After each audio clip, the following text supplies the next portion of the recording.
எங்க இருக்குமா? எனக்கு பாண்டவர்மங்கலம் பாஸ்டேட்ல அழுதுகிட்டே தான் இருந்தேன். எனக்கு ரொம்ப இந்த ஐயர் வந்ததுல இருந்து என்ன நானே ட்ரீட்மெண்ட் எடுத்துட்டு கூட என்னை ரொம்ப மன உளைச்சலுக்கு ஆளாக்கி என்னை ரொம்ப பலகீனத்துல கொண்டு வந்துட்டார்.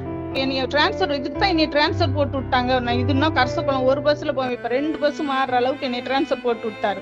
அதாவது அவர் சொன்னாரு, மாத்தி விடுவேன், சம்பளம் இல்லாம 6 மாசத்துக்கு நாள் கஷ்டப்பட வைப்பேன்னாரு. அதத்தான் இப்ப செய்யறாரு சார். இவ்வளவு கொடூரமான மனுஷங்களா இருக்கானுங்க. ரொம்ப அவர் என்னைக்கு பாண்டவர்மங்கலம் வந்தாரோ அந்த நாளையில இருந்து ஹெச்எம் பேச்ச கேட்டுக்கிட்டு என்னை ரொம்ப தொந்தரவு. ஏமா டீச்சர்னே என்ன யூஸ் பண்ண மாட்டார். டீச்சர்னே உபயோகப்படுத்துவார். ஏமா எனக்கு ஹஸ்பண்ட் இல்ல சார். எங்களுக்கு ஹஸ்பண்ட் வந்து எனக்கு 98ல இறந்துட்டாங்க. எனக்கு 3 பிள்ளைங்க. நான் வந்து ஏற்கனவே கேன்சர் ட்ரீட்மெண்ட் எடுத்துக்கிட்டு இருக்கேன். அழுதுட்டு தான் போவேன் சார். ஒவ்வொரு மாசத்துக்கு எல்லாரும் சந்தோஷமா இருப்பாங்க. ஆனா நான் 3 நாளைக்கு முன்னாடி போராடிட்டு இருக்கேன். ஆண்டவரே அவர் வாயை கட்டணும் என்னை பேச அவ்வளவு பேர் மத்தியில என்னை சாடையா பேசுவார். தூத்துக்குடி நாசரேத் திருமண்டலத்தை இன்று மீண்டும் ஒரு இருள் சூழ்ந்திருக்கிறது. ஏராளமான அநியாயங்கள், அக்கிரமங்கள் நடக்கிறது. அதற்கு அடையாளமாக இந்த வீடியோவை நான் இருளிலிருந்து பதிவிடுகிறேன். 1 நிமிடம் தான் நான் பேச போகின்றேன். தயவு செய்து இந்த வீடியோவை இதய பலவீனம் உள்ளவர்களோ, இரக்கம் உள்ளவர்களோ, லகுவான இதயம் கொண்டவர்கள் தயவு செய்து பார்க்க வேண்டாம். இது மனிதர்கள் வாழுகின்ற நாடா, இல்லை என்றால் கொடிய மிருகங்கள் வாழுகின்ற காடா என்று அழைக்கும் அளவுக்கு மனது பதைக்கிறது. 31 வருடம் ஒரு பள்ளியில் பணியாற்றிய ஒரு ஆசிரியையை, ஒரு விதவையை, 3 குழந்தைகளை கணவன் இல்லாத நேரத்தில் உழைத்து ஆளாக்கிய ஒரு தாயை, அதுவும் ஒரு கேன்சர் பேஷண்ட் அவ்வளவு கொடுமைப்படுத்திருக்காங்க. கொடுமைப்படுத்தியது யார் என்று கேட்டால்தான் இன்னும் கொடுமை. நாங்கள் ஆண்டவரின் ஊழியர்கள் என்று சொல்லிக் கொள்கின்ற ஒரு ஆயரும் அந்த பள்ளியின் தலைமை ஆசிரியரும் கண்ணீர் வடிக்க வைத்திருக்கிறார்கள். அந்த பெண்மணி சொல்லும் போது பாத்தீங்கன்னா எனக்கு கண்களில் இருந்து கண்ணீர் குளமாக வந்து விட்டது. இப்படிப்பட்ட கொடுமையான மனிதர்கள் வாழுகின்ற இந்த திருமணத்திலேயே நாம் இத்தனை நாட்கள் வாழ்ந்தோம், இத்தனை நாட்கள் பணி செய்தோம் என்று என்னை அறியாமல் ரொம்ப வேதனையா இருக்குது. இந்த நிலைமை எப்பொழுது மாறும் என்று தெரியவில்லை. அனைவருக்கும் பகிருங்கள். நன்றி. உங்க வீடியோ பார்த்தேன் சார். அது அந்த இப்ப வெளியிட்டீங்களா, அந்த ஒரு டீச்சர் கையெழுத்து போடலான்னு சொல்லி. கையெழுத்து போடலையா? சொல்லுங்க. அந்த இன்கிரிமெண்ட்டுக்கும் சரண்டர் இருக்கும் சார். எனக்கு பாண்டவர்மங்கலம் பாஸ்டேட்ல. சரி சரி. ஆமா ஆமா ஆமா. அந்த டீச்சர் நான் தான் சார். ஓ அப்படிங்களா? சரி சரி. ஆமா சார். எனக்கு வந்து ஸ்கூல்ல ஏற்கனவே பார்த்து நான் 1/6/95ல அங்க அப்பாயின்மெண்ட். சரி. அப்ப நான் 31 வருஷம் அந்த ஸ்கூல்ல நான் வேலை பார்த்திருக்கேன். சரி. இப்ப எனக்கு ஸ்கூல்ல வந்து பெஞ்சு கடந்தது. சரி. ஃபர்ஸ்ட் வந்து பெஞ்சு கடந்தது. அந்த பெஞ்ச வந்து இவர் 2024 மே மாசத்துல என்ன செஞ்சிட்டாரு, அருள் மாணிக்கம். சரி.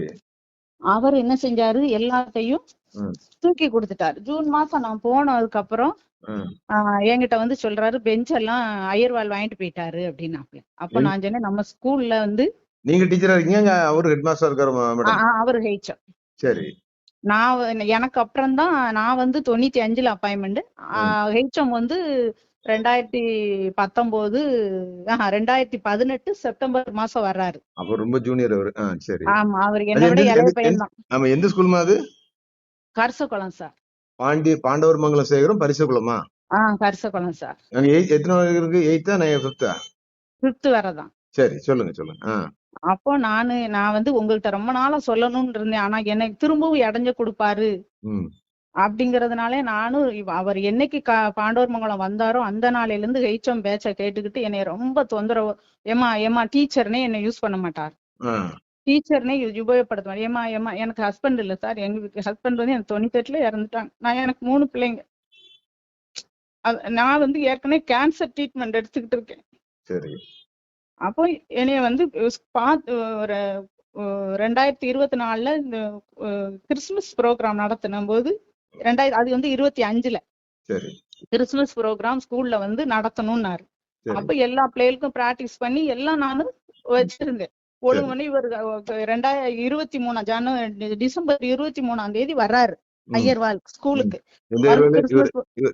Samuel Yesudasan Iyer. Christmas program எல்லாம் முடிச்சிட்டு ஹெச்எம்மையும் கூடயே கூட்டிட்டு போயாச்சு. சரி அப்ப ஹெச்எம் 4-5 வகுப்புக்கு பரீட்சை வைக்கணும். சரி 11 மணிக்கு கிறிஸ்துமஸ் ப்ரோக்ராம் முடிச்சுட்டு 11-11:30 போல கூட்டிட்டு போயிட்டாரு. ம் நான் அங்க 68 பிள்ளைங்க இருக்கு. பேர் சேர்க்காத பிள்ளைங்க ஒரு 10 என்ன இருந்துச்சு அந்த வருஷம். சரி அப்ப அவ்வளவு பிள்ளைகளையும் வச்சு ஹெச்எம் வகுப்புக்கு 4-5க்கு நான் பரீட்சையும் நடத்திட்டு ம் அந்த பிள்ளைங்களுக்கு சத்துணவு போட வச்சு அவங்கள சாப்பிட வச்சு அவங்கள எல்லாம் வீட்டுக்கு அனுப்பிட்டு அன்னைக்கு டீச்சர்ஸ்க்கு கேரல் சர்வீஸ். சரி நான் அதுக்கு ஸ்கூல்ல முடிச்சுட்டு நான் 1:15 பஸ்ஸுக்கு நான் பாண்டவர்மங்கலம் போறேன். சரி அவர் வாட்ஸ்அப்ல யாரெல்லாம் வெஜ் சாப்பிடுவா யாரெல்லாம் நான்வெஜ் சாப்பிடுவாங்கிறத வாட்ஸ்அப்ல கேட்டிருக்காரு. நானும் இந்த பிள்ளைகளை கவனிக்கிறதுல நான் வாட்ஸ்அப்ப பாக்கல. சரி சரி சரி அப்ப போன உடனே என்கிட்ட சொன்னாரு, அப்போ யாரெல்லாம் வெஜ் யாரெல்லாம், அப்ப நானு யான்னு நீங்க வெஜ்ஜுன்னு எனக்கு ஏன் வாட்ஸ்அப்ல போடல அப்படின்னு. ம் அப்ப நான் வாட்ஸ்அப்ப பாக்க எனக்கு நேரம் இல்ல. நான் ம் பிள்ளைங்களை கவனிச்சு அவங்க வகுப்புக்கு பரீட்சை வச்சு நான் பூட்டி சத்துணவு போட்டு எல்லாம் செஞ்சு பூட்டிட்டு நான் வாரேன். ம் எனக்கு நேரம் இல்லையா நான் பாக்கல. ம் ம் சரி அப்ப சாப்பாடு ம் இல்ல அப்படின்னா ம் பரவாயில்லையா, இல்லன்னா நான் போயிட்டு வரேன்ட்டு பேக்க தூக்குனேன். ம் அப்போ அதுல ஒரு சில டீச்சர்ஸ் இரு அப்படின்னாங்க. சரி சாப்பாடு இல்லைன்ன பிறகு இந்த இடத்துல உட்கார்ந்த சோத்துக்கா நான் இங்க வரேன் கண்டிப்பா அப்படின்ட்டு நானும் பேக்க தூக்குனேன். ம் சரி இரு நீ பெருசாக்காத உட்காருனால சரின்ட்டு நான் அமைதியா உட்கார்ந்துகிட்டேன். ம் அவங்க வச்சாக அதை நான் சாப்பிட்டேன் வந்துட்டேன். அப்ப எங்க வீட்டுல வந்து எங்க அக்காட்ட சொன்னேன். அப்ப எங்க அக்கா வந்துட்டு, நீ எந்திரிச்சு வந்திருக்க வேண்டியது, நான் அவ்வளவு சொன்ன மட்டுக்கு நீ அந்த இடத்துல ஏன் உட்கார்ந்துச்சா, இன்னும் மேலும் மேலும் கஷ்டப்படுத்துவாருக்கா, அதனாலதான் நானும் உட்கார்ந்துட்டேன் அப்படின்னு. ம் அப்போ திருப்பி அது போகுது. அங்க முடிஞ்சது குற்றாலம் போனோம் 2025 ஜூன் மாசம். ம் ஜூன் மாசம் குற்றாலம் போன இடத்துல என்னைய வந்து அஹ், எனக்கு வந்து இந்த நான் கேன்சர் ட்ரீட்மெண்ட் எடுத்து நான் யூட்ரஸ் எடுத்து ஆப்ரேஷன் பண்ணனால எனக்கு வந்து கீழே உட்காரவோ ம் மற்றபடி கீழே படுக்கவும் மாட்டேன் அந்த ஆப்ரேஷனுக்கு அப்புறம். சரி அப்ப நான் ஒரு சிலருக்கெல்லாம் கட்டில் கொடுத்தாங்க, என்னைய கீழே படுக்க சொன்னார் ஐயர். ம் அப்ப நான் சொன்னேன், ஐயா என்னால முடியாதையா, இதுக்கு முன்னாடி நான் கீழே உட்கார்ந்தே படுத்தேன், ஆனா ம் இப்ப எனக்கு முடியாதையா, எனக்கு ஒரு கட்டில் ஒழுங்கு பண்ணி கொடுங்க, ஏன் வாரீங்க அப்படின்னு. ம் அப்ப நான் கேட்டேன், ஐயா நீங்க வந்து ம் கண்டிப்பா வர சொல்ல போய் நான் வந்தேன், நீங்க ம் எனக்கு பிடிச்சவங்க தான் வரணும், பிடியாதவங்க வரக்கூடாதுன்னு சொல்லியிருந்தா நான் இருந்திருப்பேன் ம் அப்படி. அப்போ மேனேஜர் ஐயா இருக்காங்க, தேவராஜ் ஐயா இருக்காங்க, தாமஸ் ஐயர் இருக்காரு, ம் இது எப்ப எப்ராஹிம் நடந்தது? ஐயர் இது இருக்காரு. இது எப்ப நடந்தது? 2025 ஜூன் மாசம் ஐயா. மேனேஜர் ஐயா வந்து கைலாசபுரம் பாஸ்டேட்ல இருக்காங்க. ஓ சரி சரி சரி சரி தாமஸ் ஐயா வந்து கள்ளத்தியன் பாஸ்டேட்ல இருக்காங்க. சரி சரி சரி சொல்லுங்க சொல்லுங்க. எப்ராஹிம் ஐயா வந்து பன்னீர்குளம் பாஸ்டேட்ட பாக்காங்க. ஓ சரி சரி சொல்லுங்க. அவர் இந்த ஜெய்சிங் ரத்னசிங் ஐயாவும் இருக்காங்க அங்க. சரி சரி சரி இந்த குற்றாலத்துல இதெல்லாம் இருந்தாங்க. அப்ப என்னைய வந்து நீங்க ஏன் வாரீங்க அப்படின்னு அவ்வளவு ஒரு மத்தியில கேட்டோன்னு நான் அழுதேன். ம் அழுதுட்டு நான் அவங்க ஐயரம்மாவை கூப்பிட்டுட்டு, அம்மா இப்படி எல்லாம் என்னை ஐயா பேசுறாங்க, ம் ஏன் வந்தேன்னு கேட்காங்க, வரலன்னா ம் அதுக்குண்டான தொகையை கொடுக்கணுங்காங்க, ம் வந்தா ஏன் ஒரு சிலருக்கு கட்டில் கொடுக்காங்க, இவ்வளவு பேச்ச ஹெச்எம் பேச்ச கேட்டுக்கிட்டு அவன் சொல்ல கேட்டுக்கிட்டு இவர் சாமுவேல் யேசுதாஸ் ஐயர் என்னைய ரொம்ப 3 வருஷமா கொடுமை. இப்பவும் என்னைய இந்த பெஞ்சு தூக்கிட்டு போனதை கேட்டதுக்காக ஈரத்துல உட்கார வச்சு ஹெச்எம். அப்ப நான் கேட்டேன், இதுவெல்லாம் இவ்வளவு ஈரத்துல உட்கார வைக்கியே, இப்படி வந்து அவன் என்னை விட இளையவனால நான் வா போனதான் அவனை பேசுவேன். எங்க ஒரு ஊருங்கிறதுனால நான் சின்ன வயசுல இருந்தே பேசுறதுனால நான் அப்படிதான் பேசுவேன். அப்ப ஏன் மாணிக்கம் இப்படி கீழே தரை ஈரத்துல உட்கார வைக்க, பெஞ்சு அதுக்காகத்தானே இப்ப 30-40 வருஷம் 50 வருஷ காலமா உள்ள பெஞ்சு, அதை ஏன் நீ கொடுத்த அப்படின்னு நான் கேட்டதுக்காக இவன் ஓடி ஓடி ஐயருக்கு போன போட்டு, தப்பிதமா என்னைய இப்படி பண்றாங்க இப்படி பண்றாங்கன்னு சொல்லி கொடுத்து இந்த ஐயர் அவன் பேச்ச கேட்டு எனக்கு இன்கிரிமெண்ட்லயும் சரண்டையும் கையெழுத்து போட முடியாது, நீ பாத்ரூம்க்கு ரூபா கொடுத்தாதான் அப்படின்னு. பாத்ரூம் கிட்ட எத்தனை தடவை நான் ரூபா தருவேன், ஏற்கனவே 35,000 கொடுத்துருக்கேன், கிளாஸ் ரூம் கிட்ட கொடுத்துருக்கேன், இவன் வந்த பிறகு அவ்வளவு ரூபா கொடுத்துருக்கேன், இனிமேலாம் நான் கொடுக்க மாட்டேன், நீங்க வேணும்னு கேட்டுறீங்க, ஒரு ஸ்கூல்லயும் கேட்டல, இந்த ஸ்கூல்ல மட்டும் 1 லட்சம் ரூபாய்க்கு பாத்ரூம் கட்டிட்டு என்கிட்ட காசு கேட்கீங்கன்னு கேட்டேன். அப்ப நீ காசு ஈராசிரி பள்ளியா அது? ஆமா. சரி சரி சரி. அப்ப நான் கேட்டேன், நான் வந்து அப்ப நீ பாத்ரூம் காசு கொடுத்தாத்தாம நான் கையெழுத்து போடும் போமா அப்படின்னு இப்படி எஸ்ஆர் தள்ளி வச்சுட்டாரு. நான் உடனே அழுதுட்டு கவுன்சில் சேர்மன்ட்ட போய் சொன்னேன். கவுன்சில் சேர்மன் உடனே மேல இடத்துக்கு போன் அடிச்சாங்க, ஒரு டீச்சரோட வாழ்வாதாரத்தை கட் பண்ணனா சிக்கல்ல மாட்ட போறாரு, சொல்லிருங்க அப்படின்னு என் முன்னாடிதான் ஐயா பேசினாங்க. கவுன்சில் சேர்மன் ஐயா பேசிட்டு மறுநாள் நான் தாமஸ் ஆண்ட்ரூஸ் விக்டர் ஞானஒளி ஐயா சரி அவங்க உடனே மேல இடத்துக்கு சொன்னாங்க. சொல்லிட்டு நானும் மறுநாளும் அழுதுகிட்டே தான் இருந்தேன். எனக்கு ரொம்ப இந்த ஐயர் வந்ததுல இருந்து நானே ட்ரீட்மெண்ட் எடுத்துட்டு கூட என்னை ரொம்ப மன உளைச்சலுக்கு ஆளாக்கி என்னை ரொம்ப பலகீனத்துல கொண்டு வந்துட்டார். இப்போ என்னைய டிரான்ஸ்பர் இதுக்கு தான் என்னைய டிரான்ஸ்பர் போட்டு விட்டாங்க. நான் இதுன்னா கரசகுளம் ஒரு பஸ்ல போவேன், இப்ப 2 பஸ் மாறுற அளவுக்கு என்னைய டிரான்ஸ்பர் போட்டு விட்டாரு.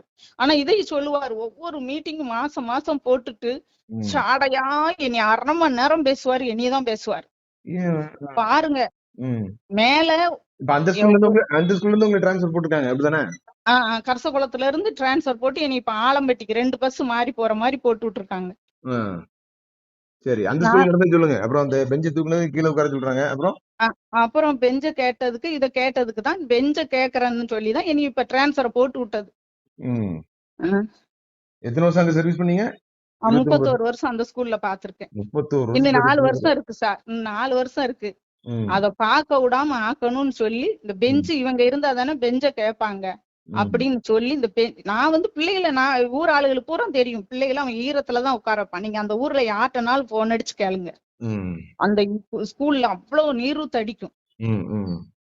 அந்த இதுல சாக்கு அரிசி சாக்க விரிச்சு விரிச்சு உட்கார வச்சேன். அப்பதான் நான் இப்படி எல்லாம் அது எனக்கு தெரியாது. மே மாசம் எடுத்து கொடுத்துட்டான். அந்த இதுல அந்த ஸ்கூல் கிளாஸ்ல இப்ப பெஞ்சே இல்ல அந்த ஸ்கூல்ல அப்படிதானே? பெஞ்சே கிடையாது. இது நீங்க மேனேஜர் சொன்னீங்களா? டைரக்ஷன் மேனேஜர் சொன்னீங்களா? தேவராஜ் மேனேஜர்ட்ட சொல்லிட்டேன் சார், கவுன்சில் சேர்மன்ட்ட சொல்லிட்டேன், ட்ரெஸரர்ட்ட சொல்லிட்டேன், தாமஸ் ஐயர்ட்ட சொல்லிட்டேன். தாமஸ் ஐயர் தான் நான் அந்த SR இன்கிரிமெண்ட் கையெழுத்து வாங்க போகல. எம்மா பெஞ்செல்லாம் பேசாதீங்கம்மா, கையெழுத்த வாங்கிட்டு மட்டும் முதல்ல போங்க, பெஞ்சு பிரச்சனை இப்ப பேசக்கூடாது அப்படின்னு சொல்லி என்னைய ஏப்ரல் மாசம் என்னைய போங்க போங்க போங்கன்னு அனுப்பி விட்டாங்க. ஆனா ஏப்ரல் மாசம் என்னைய பார்க்கவே உள்ள விட மாட்டேன்னாங்க. தாமஸ் ஐயா தான் மேனேஜர் ஐயா, வெளியில மேனேஜர் ஐயா தான் என்ன வரவும் சொன்னாங்க, நீங்க டக்குன்னு கிளம்பி வாங்க டீச்சர்னு. நான் போனதுக்கு அப்புறம் மேனேஜர் ஐயா தற்செயலா வெளியில வந்துதான் நான் ஐயா நான் வந்திருக்கேன், ஏன்னா வாங்க வாங்க உங்க பிரச்சனையை ஃபர்ஸ்ட் பாக்கணும்னு சொல்லி SC ராஜன் ஐயாட்ட சொல்லி எனக்கு நான் SC ராஜன் ஐயாவுக்கும் போன் அடிச்சிட்டேன், எல்லாருக்கும் அடிச்சிட்டேன், இந்த தகவல் எல்லாம் சொல்லிட்டேன். SC ராஜன் ஐயா கேட்டாங்க, ஏமா பெஞ்சு உங்களை விட்டு எங்கம்மா போச்சு, உங்களுக்கு தெரியாம எங்க போச்சுன்னு. ஐயா இது மே மாசம் நடந்திருக்கு, எனக்கு தெரியாது. மே மாசம் என்கிட்ட தகவல் சொல்லல ஹெச்எம், எனக்கு தெரியாமலே எல்லா வேலையும் நடந்துருச்சு. இப்ப பெஞ்ச குடுத்துட்டு என்னைய இந்த ஹெச்எம் பேச்ச கேட்டு தப்பித்தமா சொல்லி கொடுக்க இத தாமோலேசஸ் ஐயா கேட்டு கேட்டு என்னைய சாடையா பேச, நீங்க என் கூட வேலை பாக்குற டீச்சர் மாட்ட யார்ட்டனாலும் கேளுங்க சொல்லுவாங்க. அவ்வளவு சாட பேச்சு என்னை ஒவ்வொரு நாளும் டிரான்ஸ்பர் போடுவேன், கண்டிப்பா நடக்கும், என் பேரு இருக்கும், உங்க பேரு மேல இருக்கும், கீழே என் பேர் இருக்கும், இது நடக்கும் அப்படி. அதே மாதிரி அந்த லிஸ்ட்ல உங்க பேர் மேல இருக்கு, என் பேர் மேல இருக்குமா சார், அவர் பேர் கீழே இருக்குமா? மேல அந்த டிரான்ஸ்பர் லிஸ்ட்ல சார் அது அப்படிதான் இருக்கு. யாருக்குமே கரஸ்பாண்ட் பேர் இல்ல, எனக்கு மட்டும் இருக்கு. இப்போ உங்களுக்கு யாரு கரஸ்பாண்டன்ட் பாஸ் ஜெர்மனி? இப்போ என்னை இன்னும் ரிலீவ் பண்ணி விட மாட்டேங்க. இன்னும் ரிலீவ் பண்ணலையா? நாங்க ஆலம்பட்டியில தான் இப்ப 5ஆம் தேதியில இருந்து பாக்குறேன். ரிலீவிங் ஆர்டர் மட்டும் இவர் போன் அடிச்சு இவர்கிட்ட கேட்டா என் மக இருக்கா போய் வாங்கிக்கோங்கன்ட்டாரு தாமோலேசதாஸ் ஐயர். அந்த ரிலீவிங் ஆர்டரை மட்டும் கொடுத்திருக்காரு. மற்ற எல்லாம் இந்த MR வேணும், மே மாசம் MR ஜெராக்ஸ் வேணும், 4 வகை சர்டிபிகேட் அந்த ஸ்கூல்ல உள்ளது வேணும். அதை நான் ஹெச்எம்ட்ட ஆளை விட்டு அனுப்பி விட்டா வீட்டுக்கு போகணுமா, நான் ஹெச்எம் வீட்டுக்கு போகணுமா? ஆனா அப்படி யார் வீட்டுக்கு போகணும்னு அவசியம் இல்லையா, நான் ஆள் அனுப்பி விடுறேன்ல, ஜெராக்ஸ் எடுத்து கொடுத்துடணும், இல்ல ஜெராக்ஸ் எடுத்துட்டு தர்றேன், காசை வாங்கிக்கிறேன், கொடுத்துட்டா நாங்க எடுத்துட்டு கொடுத்துறேன் அப்படின்னு கேட்டு பார்த்தேன். அதுக்கு எந்த பதிலும் இல்ல சாமுவேலேசதாஸ் ஐயர்ட்ட இருந்து இன்ன வரைக்கும் என்னைய ரிலீவ் பண்ணல. அதாவது அவர் சொன்னாரு மாத்தி விடுவேன், சம்பளம் இல்லாம 6 மாசத்துக்கு நாளும் கஷ்டப்பட வைப்பேன்னாரு. அதத்தான் இப்ப செய்யறாரு சார். இவ்வளவு கொடூரமான மனுஷங்களா இருக்கானுங்க. என்னெல்லாம் அவ்வளவு வேதனால ஒவ்வொரு மீட்டிங்கும் அழுதுட்டு தான் போவேன் சார். ஒவ்வொரு மாசம் எல்லாரும் சந்தோஷமா இருவாங்க, ஆனா நான் 3 நாளைக்கு முன்னாடி போராடிட்டு இருப்பேன் ஆண்டவரே அவர் வாயை கட்டணும் என்னைய பேச. அவ்வளவு பேர் மத்தியில என்னைய சாடையா பேசுவார். ஒரு 2024 ஜூன் மாசம் 30ஆம் தேதி ஒரு அக்கா ஸ்டேட்மெண்ட் அன்னைக்கு அவ்வளவு அவங்க சொந்த வந்தம் எல்லாம் இருக்கும், அவ்வளவு பேர் மத்தியில நான் பாடம் சொல்லி கொடுக்க வச்சிருந்த TLM பூரா எரிக்க சொல்லிட்டாரு இவரு. அப்போ நான் அவர்கிட்ட போய் சொல்றேன், ஐயா இப்படி என்னோட ஹெச்எம் இப்படி எரிச்சுட்டாருன்னு சொல்லி நான் தான் எரிக்க சொன்னேன், இப்ப என்ன செய்ய போறீங்க அப்படிங்காரு. அந்த டீச்சர் ரிட்டையர்மெண்ட் அன்னைக்கு அவ்வளவு அவங்க சொந்த ஒரு 50-60 பேர் இருக்காங்க, வேற யூனியன் ஸ்கூல் டீச்சர்ஸ் இருக்காங்க, அவ்வளவு பேர் மத்தியில இவர் அப்படி சொன்னார். அப்ப அவங்க டீச்சர்ஸ் எல்லாம் சொன்னாங்க, இது என்ன ஒரு அய்யர்வால் பேசுற பேச்சா, இப்படி பேசுறாரு அப்படின்னாங்க. ம். இப்படிலாம் நான் கொடுமை. கண்ணீர் தான் விட்டுட்டு வந்தேன். ஒவ்வொரு மாசம் மீட்டிங் வச்சா நான் கண்ணீர் வடிச்சிட்டு தான் வருவேன். ம். சரிம்மா சரிம்மா, பொறுமையா இருங்க, கொஞ்சம் பார்ப்போம். நான் நிறைய பேர்ட்ட இதை சொல்லுங்க, நான் சாப்பிட்ட சொல்லுங்கன்னு சொன்னேன். ரொம்ப என்னால ரொம்ப நீங்க யார்கிட்டனாலும் கேளுங்க, என்னை ஒரு அவ்வளவு வேலை என்னை ஒரு எவ்வளவு சிக்கான ஒரு பேஷண்ட் இந்த பாடு படுத்துறான்னு என்ன மனுஷன் இவனை இவ்வளவு கேவலமான நிர்வாகத்தை வச்சுக்கிட்டு போட்டா கொதிக்க எனக்கு போயிருங்க. அழாதீங்கம்மா அழாதீங்கம்மா அழாதீங்கம்மா அழாதீங்க அழாதீங்கம்மா, ஆண்டவர் இருக்காருமா. நீங்க அவர் சொல்றாரு, நீங்க நல்லா இருக்கும்னு தெரியும், உங்க பிள்ளைங்க நல்ல நிலைமையில இருக்கும், ஆனா மேல தப்பிக்க முடியாது, மேல ஒண்ணுக்கு தப்பிக்க முடியாது. அவங்க மேல இடத்துல எல்லாம் அவங்க இருக்காகலாம், நான் தப்பிக்க முடியாது. தப்பு செஞ்சுதானே தப்பிக்க முடியாது. என்ன தப்பு பண்ணிட்டாங்க? அதுதான் நானும் கேட்டேன், நான் என்ன தப்பு பண்ணுனேன்? ஏமா ஏமா ஏமான்னு தான் பேசுவாரு, டீச்சர்னே யூஸ் பண்ண மாட்டாரு. நீங்க கையெழுத்து வாங்க தனியா தான் வரணும், யாரையும் கூட்டிட்டு வரக்கூடாது. சரிம்மா சரிம்மா, அழாதீங்கம்மா, எல்லாம் ஆண்டவர் இருக்காருமா, கர்த்தர் நியாயம் செய்வாருமா, அழாதீங்கம்மா. நீங்க நான் இப்ப ட்ரீட்மெண்ட் எடுத்துட்டு சார், என்னை ரொம்ப வந்த பிறகு என்னை ரொம்ப என் சரீரத்துல ரொம்ப நான் பலகீனத்தை நான் உணர்றேன்.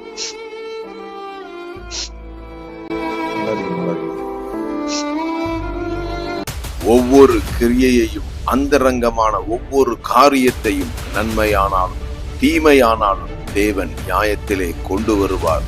31 வருடம் ஒரு பள்ளியில் வேலை பார்த்த ஒரு ஏழை விதவை பெண்ணுக்கு புற்று நோயினால் பாதிக்கப்பட்டு மருத்துவ சிகிச்சை எடுத்து தன்னால் முடியாத போதும் சிறப்பாக பணியாற்றிக் கொண்டிருந்த ஒரு பட்டியலின பெண்ணுக்கு நடந்த அநீதிகளை கேட்டீர்களே. அங்கே நியாயஸ்தலம் இருந்தது, அங்கே அநீதி இருந்தது என்று வேதாகம் சொல்கிறது. நிச்சயமாக இந்த அநீதிகளுக்கெல்லாம் கர்த்தர் சொல்கிறார், இதோ சீக்கிரமாய் வருகிறேன், அவனவருடைய கிரியைகளுக்கு ஏற்ற பலனை என்னோடு கூட வருகிறது என்று சொல்கிறார். அரசன் அன்று கொள்வான், தெய்வம் நின்று கொள்ளும்.